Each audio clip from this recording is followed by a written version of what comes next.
Had you ever heard of the most promiscuous empress in history? Her name is Messalina, and she was the third wife of Emperor Claudius. Her memory remains intact throughout history due to her questionable and unconventional behavior in ancient Rome. An influential, powerful, and promiscuous woman. That is how we remember her. Today, we will learn about her story from beginning to end and delve into her darkest secrets.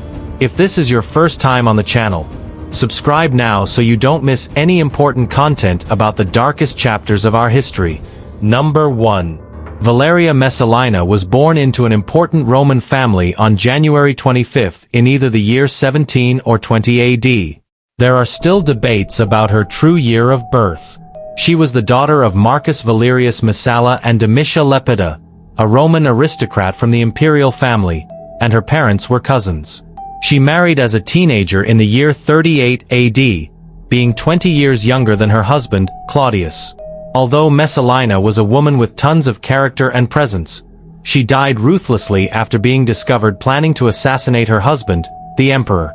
The question arises, was Messalina truly a traitor, or was she imprisoned and oppressed by the male vision of the time? Keep reading, because we will now look at interesting facts about her life that could shed light on what really happened. Number 2. Despite being so young, from her union with Claudius, she had 2 children. Claudia Octavia, the future Roman empress, and Britannicus, her other son. Claudius unexpectedly ascended to the imperial throne as the successor of Caligula, who was assassinated in the year 41 AD. The Praetorian Guard proclaimed Claudius as the new emperor. Number 3. It is said that when it came to spectacles, Messalina did not hold back, as she had the audacity to undress in the middle of the Roman Forum, which was the center of social life in the empire. Surely, many and diverse spectacles took place in that setting, but probably few like that of the young Messalina. Some historical records state that she presented herself before the crowd, removed all her clothing, and began dancing naked throughout the forum. Number 4. The failure of her relationship with Claudius began from the very start of their marriage when the first problems arose. Rumors started circulating in the Roman court, insinuating that Messalina led a very active sex life. She lacked neither affection nor company at night, as she slept with many men. The most curious thing is that she was unable to be with her own husband. It is said that Messalina would sneak out of the imperial chambers, leaving Claudius asleep, and walk through the empty streets of the city at dawn with an interesting destination. Number 5. As expected, Messalina frequented a brothel, disguised from head to toe. She wore a blonde wig and other outfits to enter the brothel at night. Not only did her golden mane catch all eyes, but she also walked around naked, covering her nipples with gold. The reason for her visits to the brothel was the simplest of all. She worked there. Number 6. Her nickname was the She-Wolf, something absurd but quite eloquent in describing her nightly activities.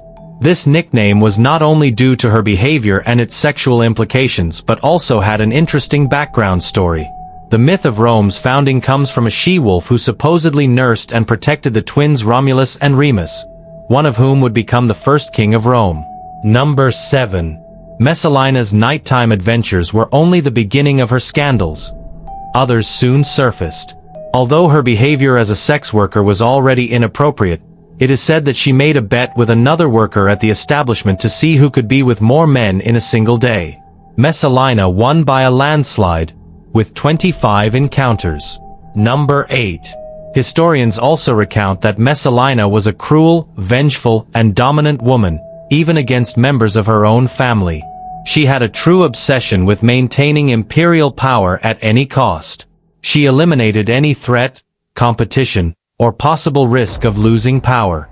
Julia Livia, one of Claudius's nieces, gave birth to a male child who could compete with her own children as an heir to the throne.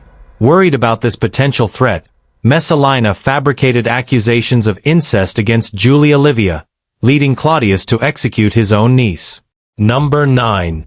Messalina conspired against a senator out of spite. The senator in question, Junius Silanus, was her platonic love, but he never paid attention to her and always rejected any romantic relationship.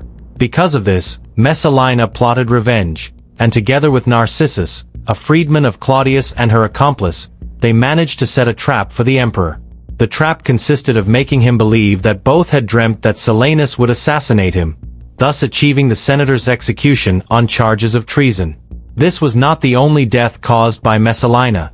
Valerius Asiaticus, another senator, was also a victim of her fury. The empress wanted to possess the gardens of Lucullus, which belonged to the senator, and he was also the lover of Sabina the Elder, her rival. Messalina convinced Claudius to execute the senator. Number 10. Perhaps this is one of the most scandalous events. The empress secretly married another man while Claudius was away. While the emperor was in Ostia, she married her lover, Gaius Silius. The exact motive for this marriage is unknown, although some Roman historians believe that Messalina planned to replace Claudius and take power in Rome. Others think that her lover convinced her of a conspiracy against Claudius. Another hypothesis suggests that it was simply an impulsive ceremony after several drinks at a banquet, without any legitimacy. Number 11. Finally, we arrive at her end, Messalina's death. Upon learning of her infidelity, Claudius returned to Rome enraged. It is said that the empress tried to explain herself, but she was not allowed into his chambers. Despite his fury, Claudius still loved her, so he summoned her to talk the next day. However, Narcissus, her former accomplice, ordered her execution before this could happen. Soldiers found her in the gardens of Lucullus and gave her the option of suicide. Lacking the courage to cut her own throat, she asked to be killed with a sword.